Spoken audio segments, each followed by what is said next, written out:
O auxílio divino permaneça sempre conosco. Amém. Ontem nós tínhamos visto a necessidade de nos conhecermos para conhecer a Deus. Porque senão nosso relacionamento com Deus seria mentiroso. Seriam duas ilusões. Primeiro, a ilusão de quem eu sou. Sem me conhecer, sem partir de mim, da minha situação, das minhas misérias, dos meus conflitos, das minhas tristezas e alegrias, como é que eu posso de verdade me dar a Deus? Como é que meu diálogo com Deus vai ser sincero se não parte de mim? Se não sou eu? E quem sou eu? Eu sou eu e as minhas situações. Eu sou eu com a minha história, com os meus conflitos. Todos nós temos feridas, todos nós temos conflitos, todos nós temos níveis nossos, regiões nossas frustradas. Será sempre assim, sempre. E sou eu, concretamente, que devo entrar em comunhão com Deus. O eu de verdade, não o eu fantasiado. Só assim eu posso encontrar também o Deus verdadeiro. O Deus que vai me falar nas minhas situações. O Deus que vai dizer, eu te amo como tu és, eu te amo nas tuas situações. Eu te amo com a tua história. É com a tua história, com a tua situação, com as tuas características, com a tua ferida, que eu quero o teu sim. Que eu espero o teu sim. Que eu quero me encontrar contigo. Então era o que eu dizia ontem. E eu dizia que esse conhecer a Deus são simultâneos. Simultâneos. Os santos todinhos fizeram isso. À medida que conheciam a Deus, iam se conhecendo. E à medida que iam se conhecendo, iam conhecendo a Deus. Na tua luz, contemplamos a luz. Ou seja, não é eu me conhecer à minha própria luz. Não é eu estar bem comigo mesmo. É muito diferente o cristianismo, viu? Da espiritualidade budista ou hinduísta. Não é eu me conhecer a partir de mim, eu estar bem comigo. Não, eu estar bem com Deus. Quando eu estiver bem com Deus, o estar bem comigo será verdadeiro. Será verdadeiro. Porque o estar bem simplesmente comigo mesmo pode ser estar bem comigo mesmo na mentira, no pecado, no erro. E aí não. Lembrem do que eu disse, a referência do que é a verdade, a referência do que é a luz, a referência do que é santo é Jesus. É Jesus. Não tendes outro mestre. Um só é o vosso mestre, Jesus. Também quando eu disse que nós precisamos entrar em nós para nos descobrir, é exatamente porque o Espírito de Deus habita em nós. Isso também tem que ficar claro. Para nós cristãos, eu não sou uma fagulha de Deus. Isso é conversa de budista. Nós não somos budistas. Eu não sou parte de Deus. Eu não sou Deus. Eu sou criatura. Pó que o vento leva. Por mim mesmo, vou para o nada. Mas aí é que está Deus, que é tudo. Deus na sua misericórdia. Deus na sua glória. Veio a mim no seu Filho Jesus. E porque eu fui batizado e recebi o Espírito Santo de Jesus, eu posso dizer que Deus habita em mim de um modo novo. Isso é fato, isso é real. O Espírito de Deus habita em mim, né? Não é, não, porque eu sinto uma força interior. Não, vamos deixar esse discurso esotérico. Não, o Espírito Santo, a terceira pessoa da Trindade, Deus, habita em mim desde o meu batismo.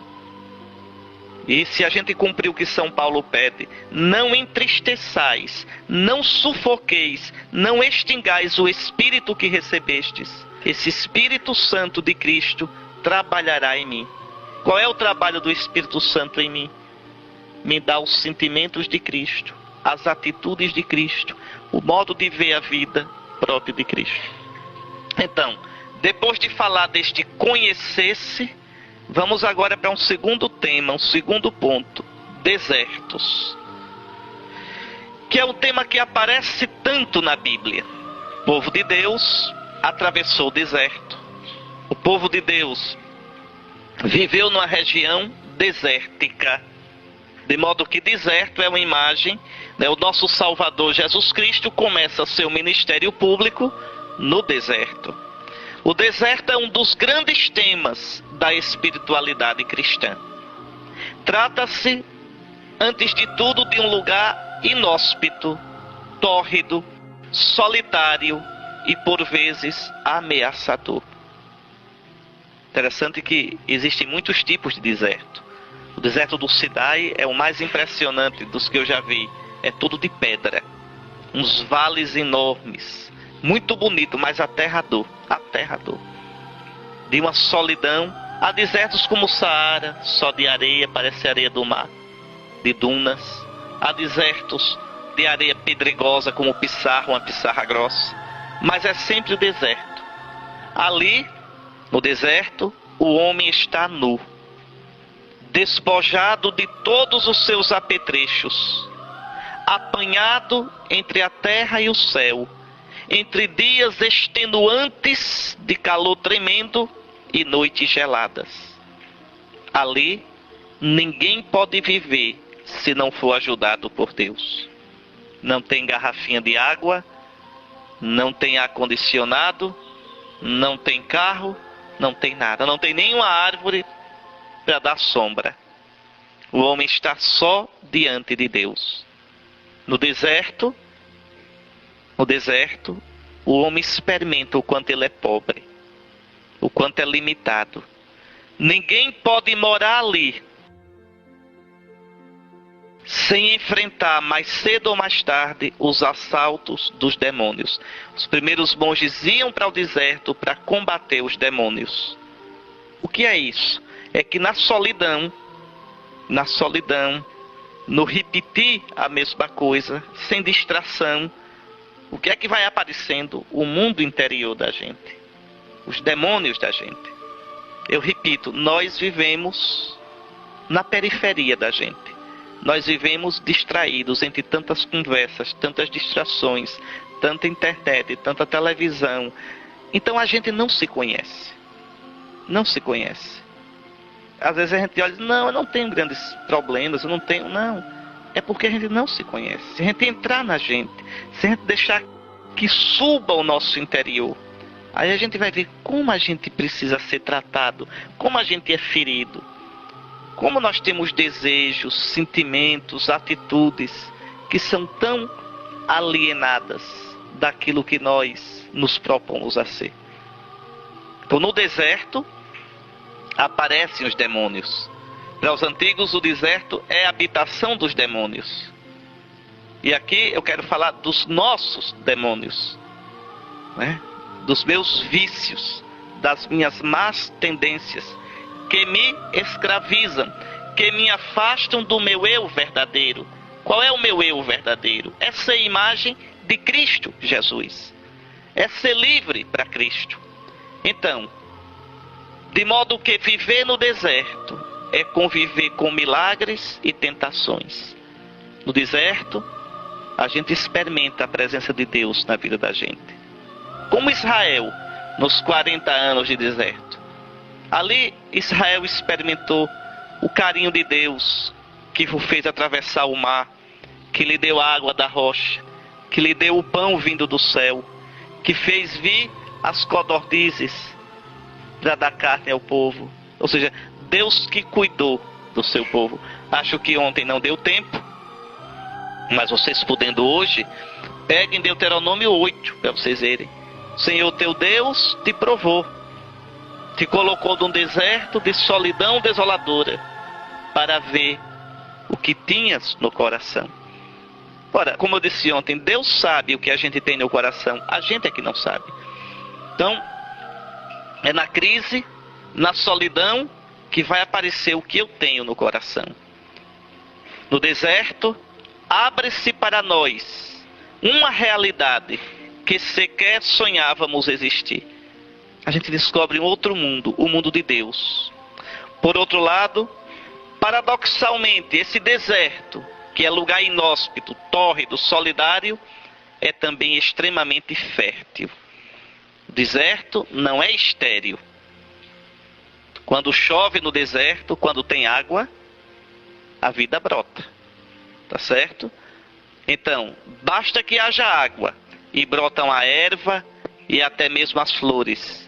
E ali se pode semear o trigo que alimenta, a oliveira que produz o óleo que ilumina e a uva que traz o vinho da alegria. Muito bem, isso é o deserto. Os antigos místicos cristãos iam para o deserto para estar a sós consigo mesmos, para migrarem para dentro do seu coração e aí buscarem a Deus e a si próprios. É o sentido ainda hoje da vida monástica.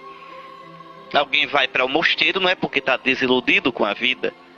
Vai para o mosteiro para estar a sós com o Senhor. A solidão exterior, o silêncio, o não ter divertimentos e distrações, leva a pessoa a mergulhar no seu interior.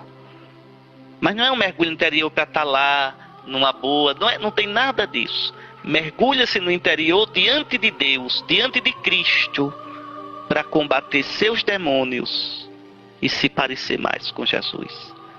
Então, isso é da tradição cristã. O monge faz isso, os monges do início do cristianismo faziam muito isso, mas todo cristão tem que fazer isso, buscar a Deus e a si próprio. Assim, o deserto exterior é condição e imagem do deserto interior. São Gregório Magno, falando de São Bento lá no século VI, diz que Bento retornou à sua amada solidão e sozinho, debaixo do olhar do celeste espectador, passou a viver consigo mesmo. Expressão bonita essa. Viver consigo mesmo diante de Deus. Enfrentar-se a si mesmo diante de Cristo, na luz de Cristo. Aqui eu peço muito a vocês isso. Aprendam na vida de vocês a criar momentos de deserto.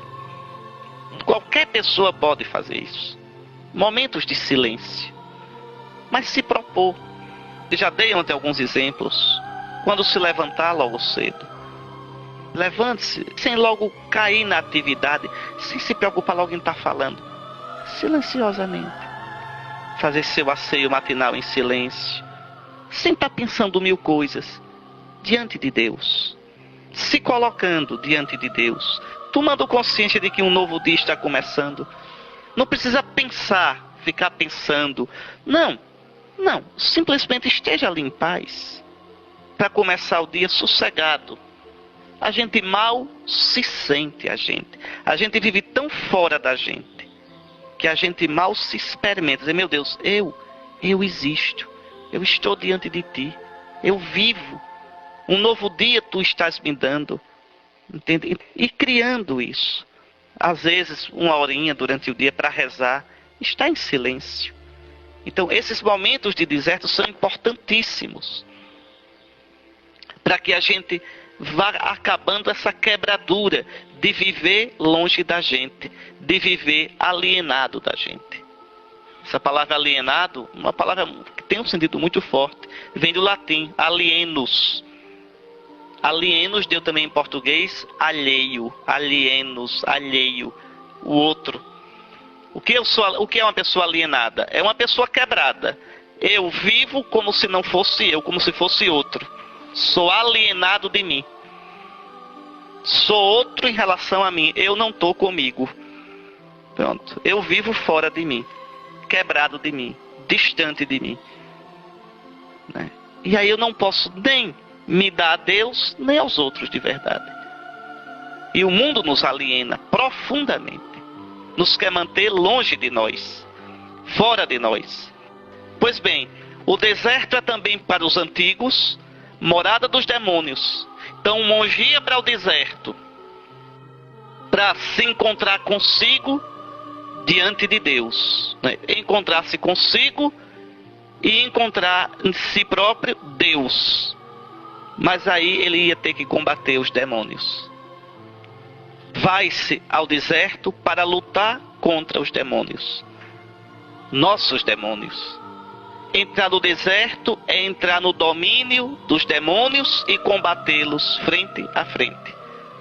Neste combate, os místicos sempre tiveram consciência que lutavam pela humanidade toda. Sua vitória era a vitória da humanidade. Sua vitória sobre os demônios tornava o mundo mais transparente e saudável. É assim. Como dizia Elisabeth Lézé, toda alma que se eleva, eleva o mundo. Quando a gente melhora humanamente, quando a gente se torna mais de Deus, mais transparente, a gente também melhora o mundo. A gente melhora as relações ao redor da gente. Uma pessoa em paz consigo, uma pessoa centrada em Deus, ela pode levar a paz a tanta gente. Um monge russo, São Serafim de Sarov, dizia: conserva em paz o teu coração e uma multidão se salvará ao teu redor. E é verdade. Então, veja, o monge sabia que o combate dele ainda hoje é assim. É pelo mundo todo. É a humanidade como família, a humanidade como um todo, que se torna melhor, mais transparente, mais saudável. Eu repito, a gente nunca teve tanta gente doente como no mundo atual. Né? Doente, alienada de si, presa a tanta bobagem, a tanta coisa superficial. Pode olhar, o mundo de hoje multiplica eventos. É Copa, é Olimpíada, é Carnaval fora de época. Por que se multiplicam os eventos? Para distrair a gente. A vida, na sua cotidianidade, vai se tornando insuportável. Querem ver outro sinal dessa doença? O turismo.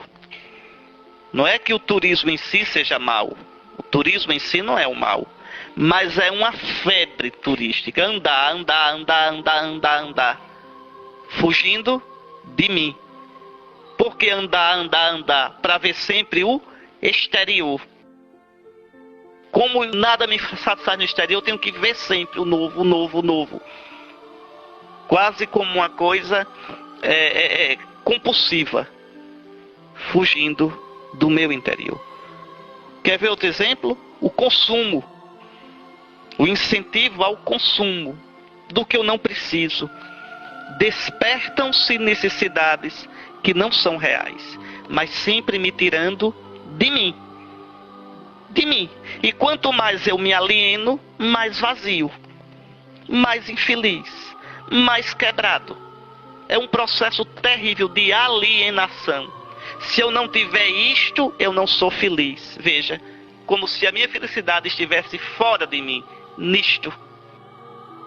Quando a minha felicidade verdadeira está em mim. Em mim. Mas não é em mim sozinho. É porque Deus está em mim. O Espírito de Deus, o Espírito que Cristo me deu, está em mim. Então existe um processo, e a gente entra nisso, de alienação. Então é preciso voltar para nós. Há muitos tipos de desertos. Há deserto e desertos. Por exemplo, o deserto do próprio corpo, como uma doença, a velhice, as consequências de um acidente, são desertos. Né?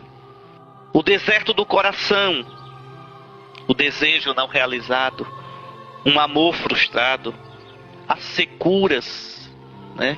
A solidão, os aborrecimentos, a experiência do desamparo, das carências, as melancolias.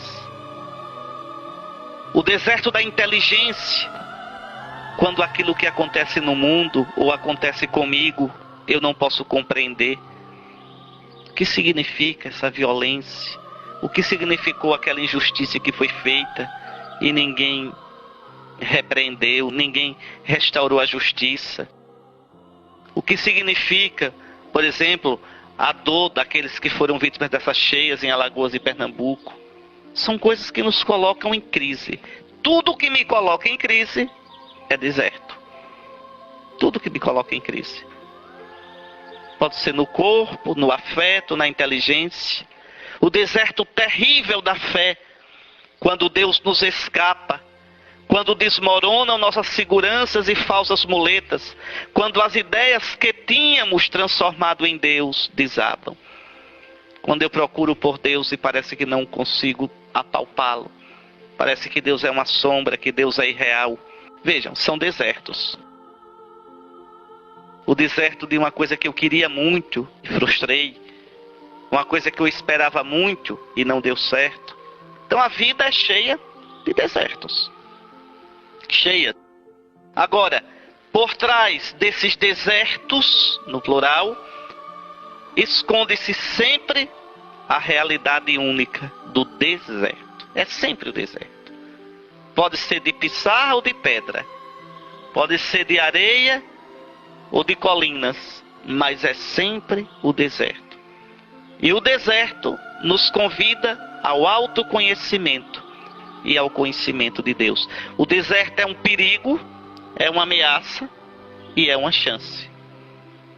Eu posso me perder no deserto, morrer de sede, nunca mais me aprumar.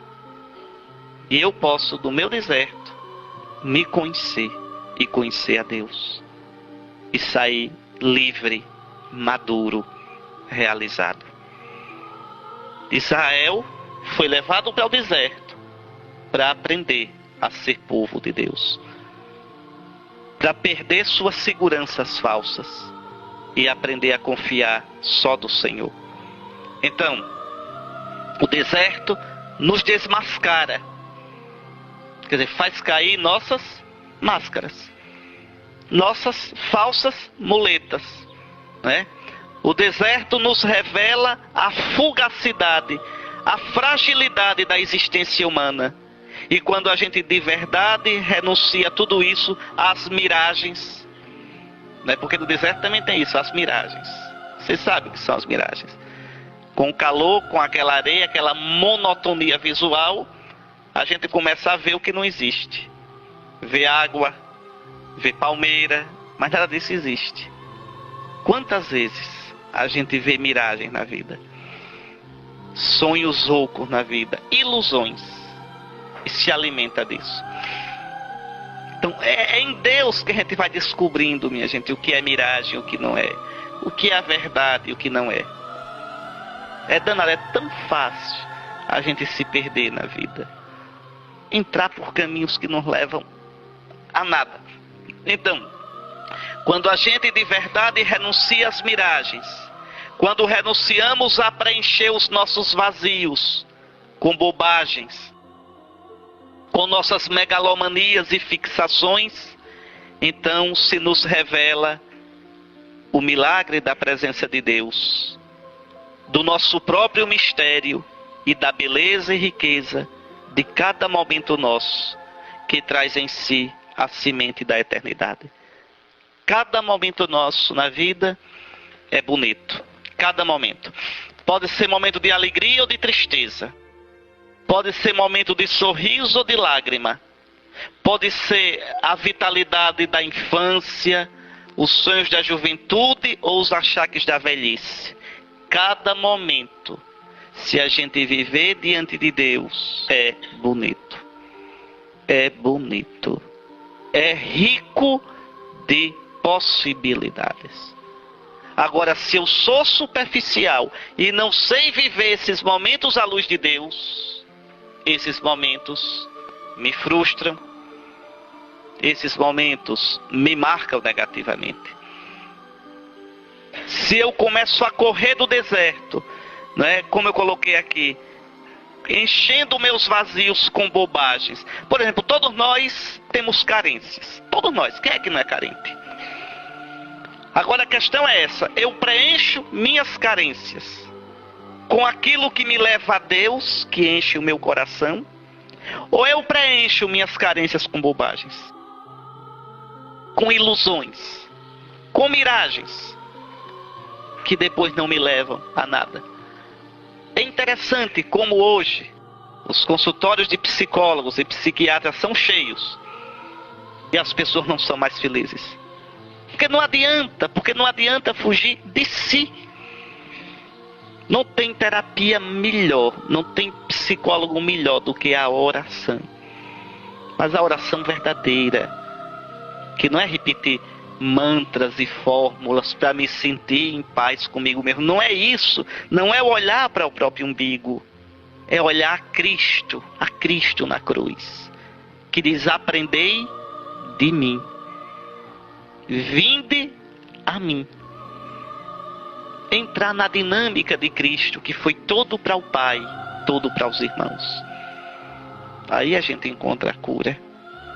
Aí a gente encontra a pérola de grande valor, o tesouro escondido no campo. Aí a gente encontra a paz. Aí a gente descobre o reino de Deus. Então, não adianta, porque a nossa tendência é essa, é fugir, né, das nossas carências, enchê-las com bobagens.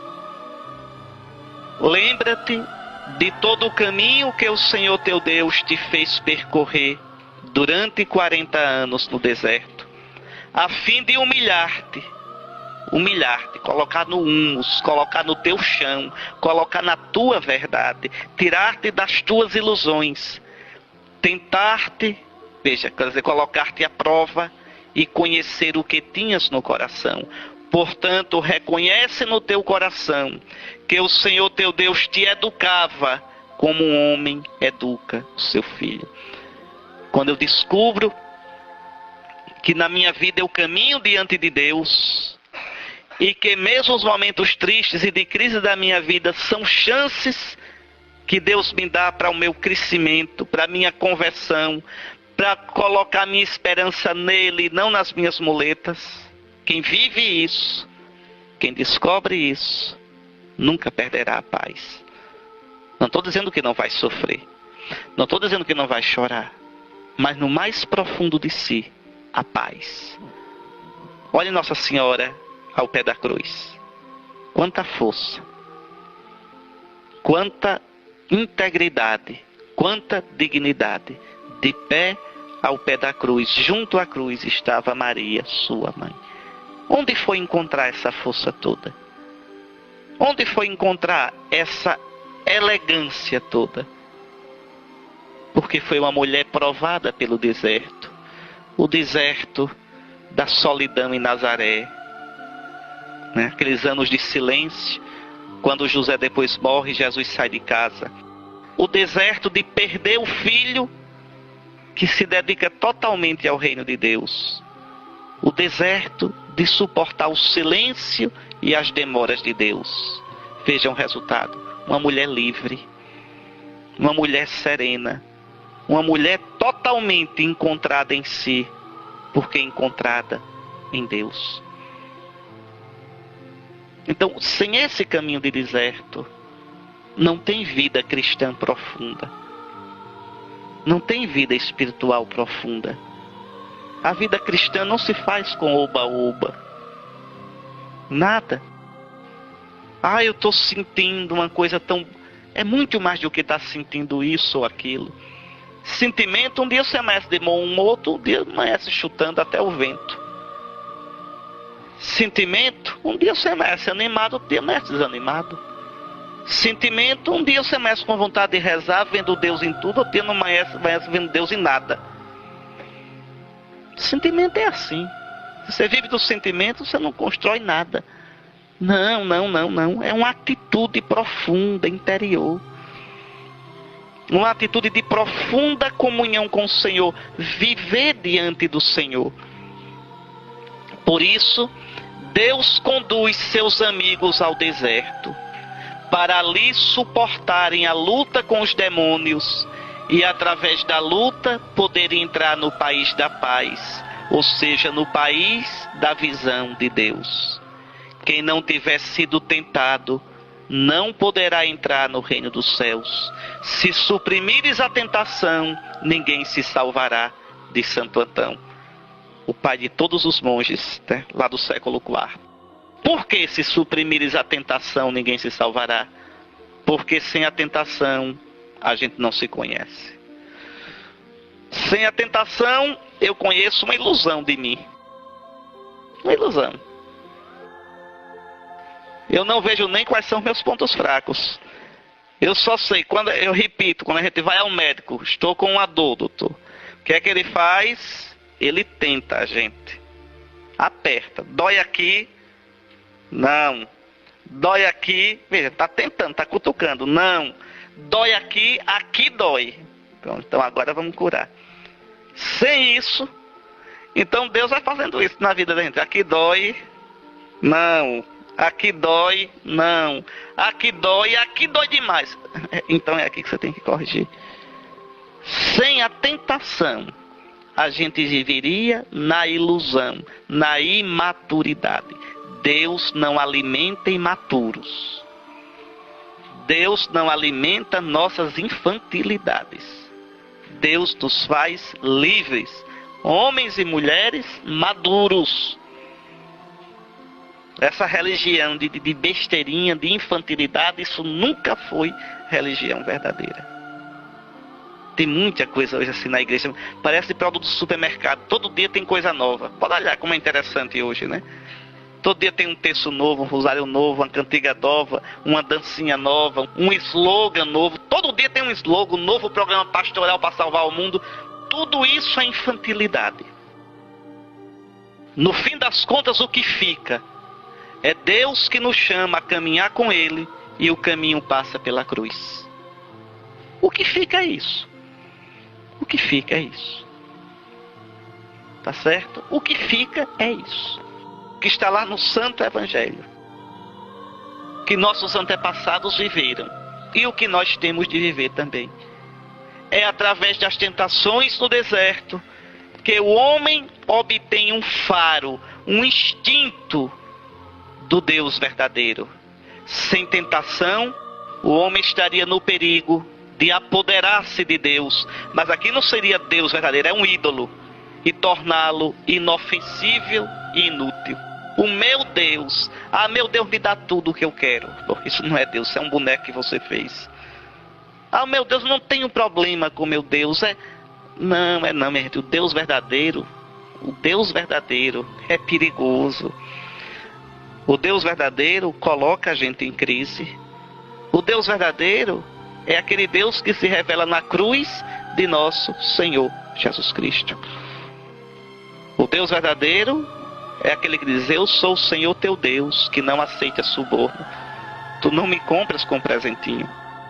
O Deus verdadeiro nos arranca da gente para nos fazer crescer na direção dele.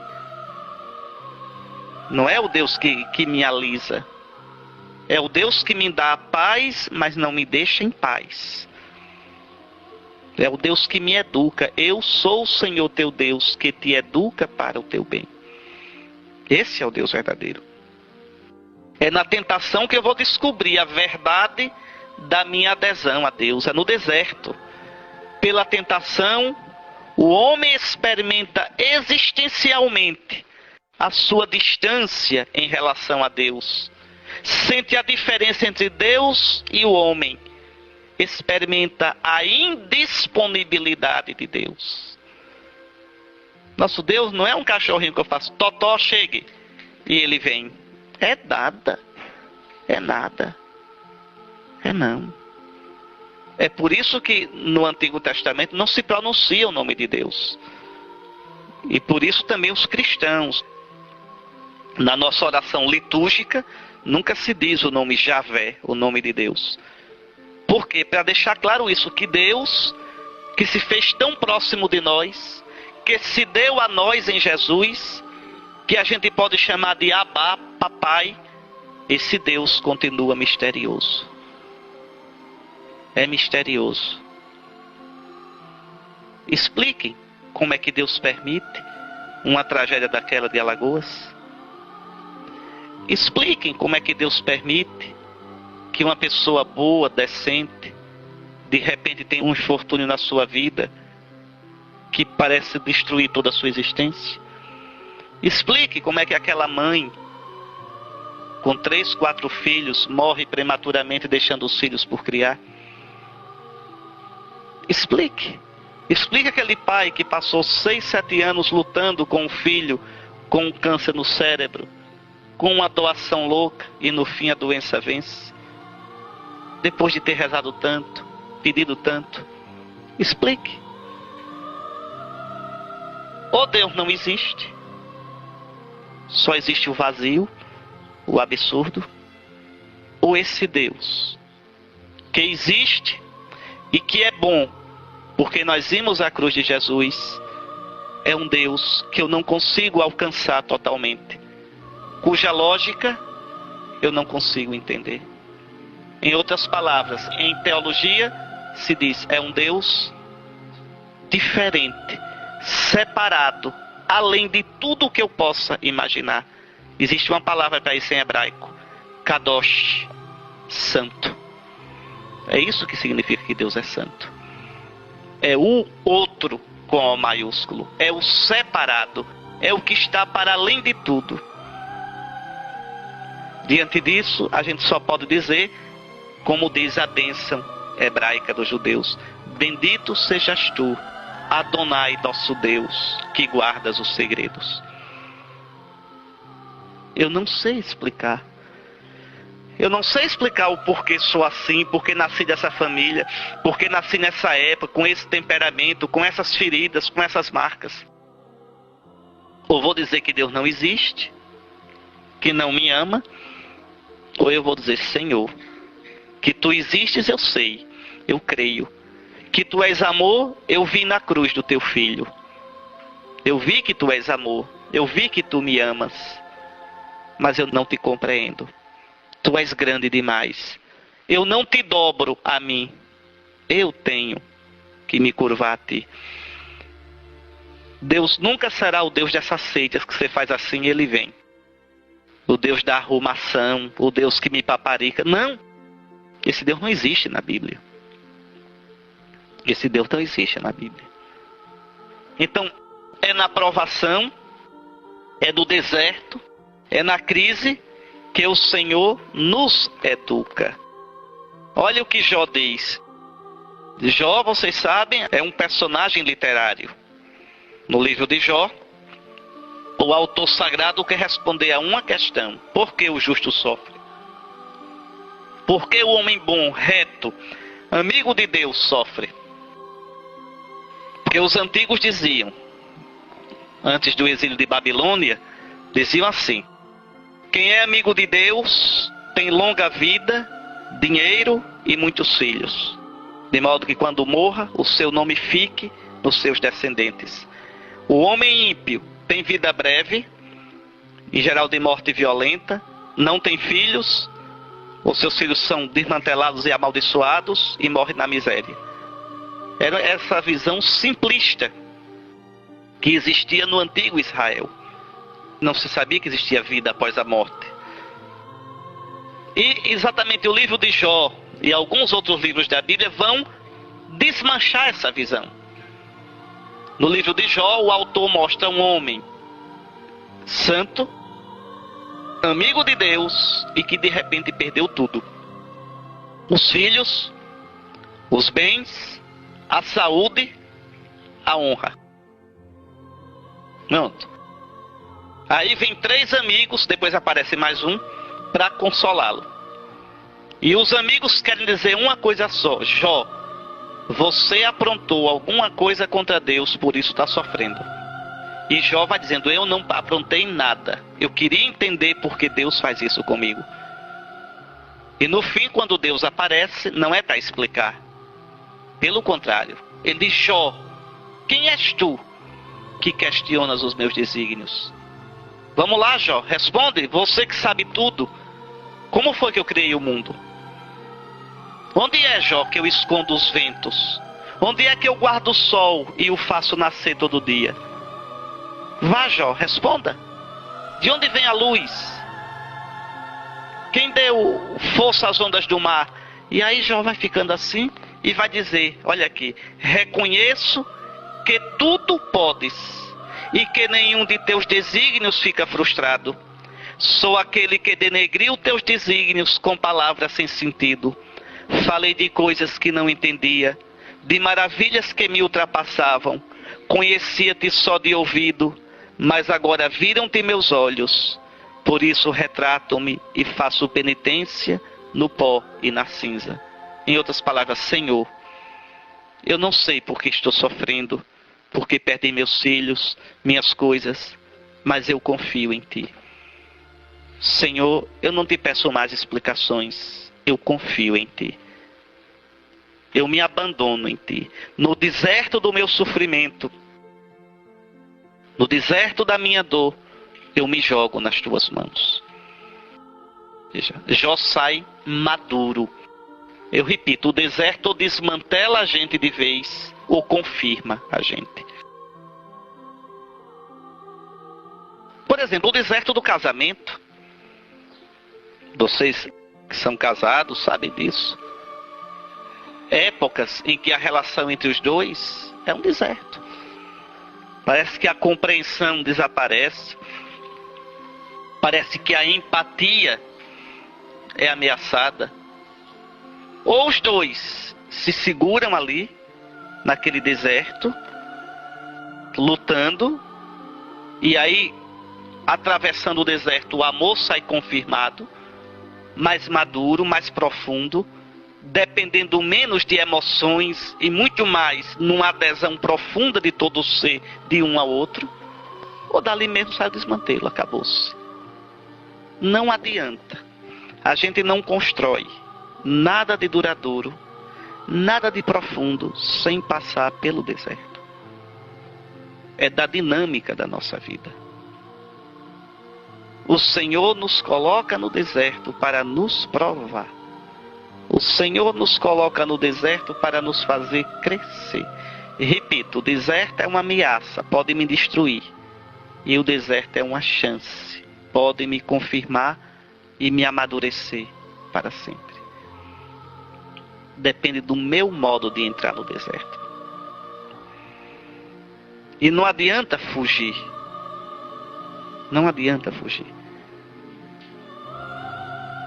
Então o deserto é esse processo de amadurecimento. Por isso o Senhor Jesus começa a missão dele no deserto. Tentado. Tentado a um tipo de Messias fácil, que faz show, pula do templo para baixo, milagreiro, transforma a pedra em pão. Veja, segundo a lógica do mundo, ajoelhar-se diante da lógica do diabo para ter a amizade dos grandes. E Jesus luta contra isso e abraça o caminho da cruz.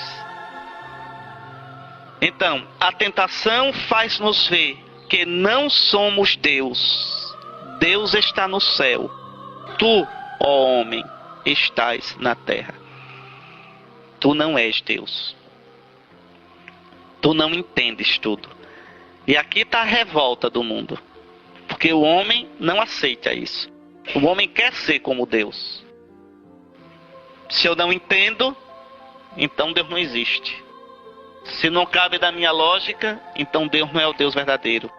Se não sai como eu quero, então eu viro as costas para esse Deus e vou procurar um Deus mais fácil, que é um ídolo. Que é um ídolo. O deserto, portanto, é lugar de tentações exteriores e interiores.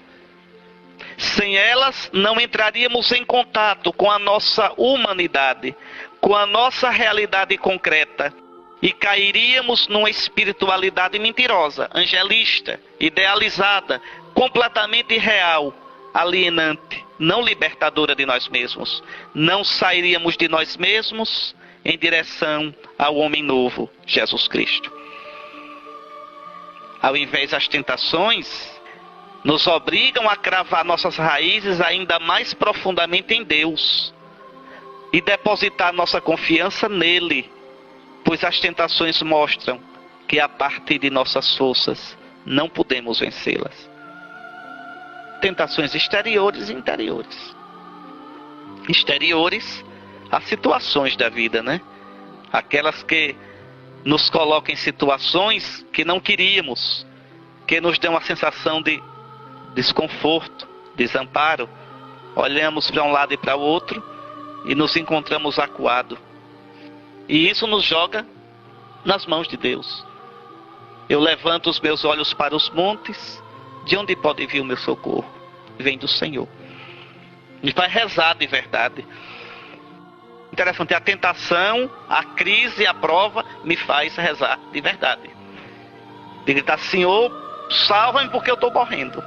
Senhor, agora não é palavra bonita não, eu preciso mesmo. E as tentações piores ainda, as tentações interiores, aqueles pedaços nossos que não conhecem a Deus e que às vezes gritam dentro da gente por causa do nosso pecado, e que se a gente se deixar levar por essas tentações, a gente se desagrega todinho e se afasta de Cristo, se afasta do nosso propósito de ser todo de Cristo. É necessário enfrentar quer as situações externas, quer as internas, para termos a autêntica maturidade humana e cristã. Uma coisa é certa: não conseguiremos chegar a Deus sem lutar, sem sujar as vestes. Não se pode ser cristão, minha gente, sem lutar. É um combate, é um combate. Nós temos sentimentos, desejos, pensamentos doidinhos. Todos nós. E é preciso lutar. Quem nos purifica não é a gente mesmo, é Cristo. Tão bonita aquela passagem do Apocalipse. Um dos anciãos tomou a palavra e disse-me: estes que estão trajados com vestes brancas, quem são? De onde vieram? Estão de branco por quê? Porque nunca se sujaram? Porque são imaculados? Não. Esses são os que vêm da grande tribulação, vêm da vida. Lavaram suas vestes e alvejaram-nas no sangue do Cordeiro. É Cristo que nos purifica. É Cristo que nos perdoa. É Cristo que nos restaura, que nos cura, que nos recompõe. Todos nós atravessamos por tantas situações na vida que a gente não gostaria de atravessar. E às vezes fazemos coisas das quais depois nos arrependemos tanto e até nos envergonhamos. Mas aí a gente olha o Senhor e busca nele o perdão, a cura, a renovação da vida. Diante das tentações, não nos é pedido que sejamos impecáveis, certinhos, sem defeitos e máculas. O que o Senhor nos pede é que lutemos, crendo no amor de Deus. Esse amor é o próprio Espírito Santo. Está lá em Romanos, no capítulo 5, versículo 5. O amor de Deus foi derramado nos nossos corações pelo Espírito que nos foi dado, o Espírito Santo. O bom cristão não é o impecável, mesmo porque não tem ninguém impecável, mas é aquele que é fiel no caminho para Deus. É aquele que luta, que caindo se levanta, que errando se conserta, que se desviando volta a caminho. Aquele que se familiariza com os demônios através da tentação, encontra a verdade de sua alma e descobre os abismos do seu inconsciente, os pensamentos homicidas. A gente às vezes não quer matar o irmão, matar de tanto jeito, matar desprezando, matar falando mal, matar passando por cima, matar com prepotência. Nossas representações sádicas de levar sofrimento às vezes para os outros, de vingança, as nossas fantasias imorais. Nós só nos tornamos seres humanos maduros quando nos confrontamos com esta verdade, quando somos experimentados pela tentação. Então a tentação tem um aspecto positivo. Ela nos dá um novo tipo de familiaridade com Deus, de dizer: Senhor, socorre-me. Senhor, eu não sou bom não. Senhor, ajuda-me. Como Pedro: salva-me, Senhor, que eu estou perecendo. A tentação faz a minha relação com Deus ser mais verdadeira. Não estou dizendo que a tentação é boa em si, mas que causa um bem em nós. Por isso Jesus nos ensinou: não nos deixes cair em tentação. Ele não ensinou A gente é dizer, Senhor, que eu não seja tentado. Não, Senhor, que eu não caia em tentação. Livra-nos do maligno. Tá certo? Livra-nos do maligno. Estava escutando essa semana alguém dizendo, um menino que tinha medo do bicho, como é o nome do bicho, meu Deus do céu, pera aí. O Malamém, né? Sabe dessa história, não sabe? Que o menino escutava a mãe dizendo todo dia, livrai-nos do Malamém, livrai-nos do Malamém. Então, esse bicho chamado Malamém, né? Que é um bicho perigoso, repare, né? Mas livrai-nos do Malamém, um lobisomem, um bicho desse. Pois bem, então, nosso Senhor nos ensinou a pedir isso. Não nos deixeis cair na tentação. Livra-nos do mal, não é do Malamém, mas tudo bem. Então, vejam, aí a gente experimenta na tentação a presença de Deus muito mais profunda do que costumávamos experimentar anteriormente. Sem a tentação, vamos nos tornando desleixados, autossuficientes, começamos a vegetar espiritualmente, repousando em nós mesmos e não em Deus. Tentados, aprendemos a combater e a gritar realmente por Deus. Experimentaremos que é o Espírito de Cristo que age em nós e deixamos que Ele haja. Bendito seja o Senhor, meu rochedo, que treina minhas mãos para a batalha e meus dedos para a guerra. Meu amor e minha fortaleza, minha torre forte e meu libertador, o escudo em que me abrigo e que a mim submete os povos. Então veja, é pela tentação que eu vou me conhecer. Repito, Deus me quer santo, mas não com a santidade falsa, fabricada. A minha santidade é dizer sim a Deus a partir da minha realidade concreta, das minhas limitações, dos meus vícios de caráter, de temperamento. É aí que Deus me espera. Quem se preocupa sobretudo em ser correto, certinho, impecável, pode correr o risco de não viver a vida plenamente, com medo de possíveis falhas. É como aquele que não se levanta da cama de manhã para não errar. Então pronto, fica na cama a noite todinha, o dia todinho, não vai viver. Não, é na batalha que a gente se faz. Veja, esse que vive assim, preocupado em ser correto, no sentido de certinho, poderá até ser uma pessoa correta, mas não terá grandes horizontes, não desabrochará, será medíocre, medroso, teve medo de enfrentar a vida. Conta com a possibilidade da tentação, saber enfrentá-la em paz, com a consciência de que ela faz parte da vida, torna-nos mais humanos e, portanto, mais humildes. Santo Isaac de Nínive já o percebia. Tem uma frase que eu gosto muito, Santo Isaac de Nínive: feliz o homem que conheceu as próprias misérias, porque aprende a ter misericórdia. Eu tenho misericórdia do outro, porque eu conheço as minhas misérias. Quem não conhece suas misérias, trata os outros com um chicote. Quem não se conhece, não conhece suas misérias, é prepotente em relação aos outros, não tem misericórdia, julga, não admite o erro dos outros. Uma pessoa que age assim é uma pessoa que nunca entrou em si para ver sua própria fraqueza, sua própria limitação, sua própria incoerência, seu próprio pecado. Quanto mais o homem diante de Deus se conhece, mais se enche de misericórdia para com os outros. Pois bem, as tentações nos tornam vigilantes e nos abrem então para os outros. É uma imagem falsa da santidade pensar que o santo está acima de todas as tentações.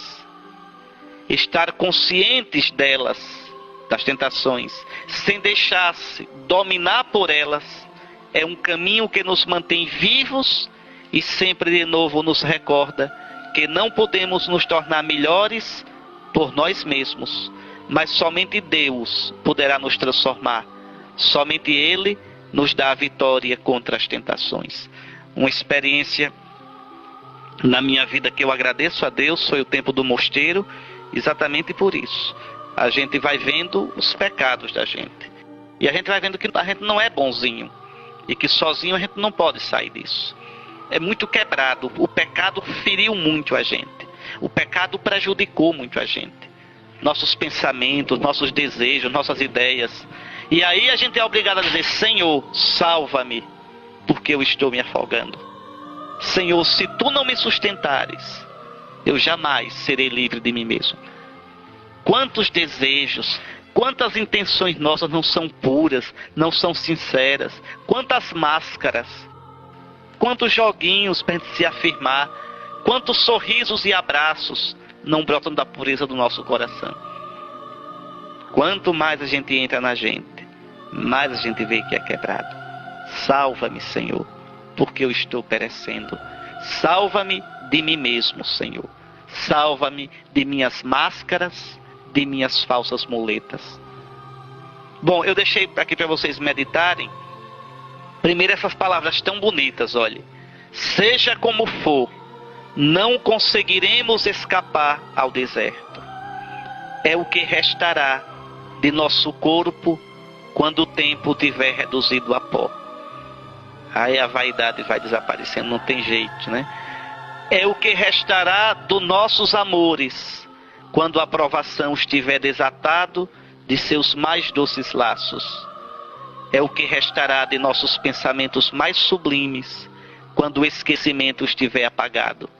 É o que restará de nossas crenças quando contemplarmos a Deus tal como Ele é e não mais como cremos ou pensamos ou imaginamos que seja. Aceitar nosso deserto é aceitar nossa carência de ser, né? Nossa pobreza de criatura. Somos limitados, somos Deus não. É aceitar o nosso ser como pó e saber que não pode haver melhor leito, não pode haver panos mais belos, onde possamos acolher a luz, porque despojados de nossas ilusões, seremos nós mesmos. Nós passamos, minha gente, passamos depressa. A gente briga para se impor, e depois eu só vou ser pó que o vento leva. Pó. Não estou dizendo isso para a gente se descuidar da vida e não ter ideal. Mas é para a gente lutar e ter ideal, sabendo que, no entanto, a gente é relativo. Não absolutizar nossas ideias, não absolutizar nosso trabalho, não absolutizar nada nem ninguém. Mais para frente nós vamos ver isso no outro tema. Então, a provação do deserto é a provação da maturidade. O fruto maduro, sem pressa e sem lamento, que cai da árvore, porque amadureceu. É tão bonito. Carência e plenitude no deserto permanecem indissoluvelmente ligadas. Aqueles que conseguirem suportar esse casamento, essas núpcias de carência e plenitude, morrerão também, sem dúvida, mas não morrerão sem terem vivido e poderão por fim repousar no coração do Senhor. E aqui para responder, quais são meus demônios fundamentais? Procuro assumi-los, quer dizer, reconhecê-los, dar-lhes nome, né? Eu vou mascarando. Como me comporto em relação a eles? Fujo, sucumbo ou luto com paciência diante de Deus até vencê-los? Bom, fiquem com isso para meditar. Nos encontraremos, se Deus quiser, às 15h30. O nosso auxílio está no nome do Senhor. Então parem, releiam com calma, meditem. Se quiserem, tomem Deuteronômio 8. Tem também a meditação de ontem. Quando estiverem cansados de pensar, vão andar um pouco, olhar o rio. Se sentirem necessidade de conversar com alguém que queira também conversar, se sentir isso, também não vou querer que subam pelas paredes, mas que não façam isso aqui no meio do corredor, atrapalhando. Bom, são todos adultos. Mas quanto mais em silêncio vocês ficarem, mais proveito terão do retiro. Deixe que nosso Senhor lhes fale, tá certo? Até mais tarde, se Deus quiser.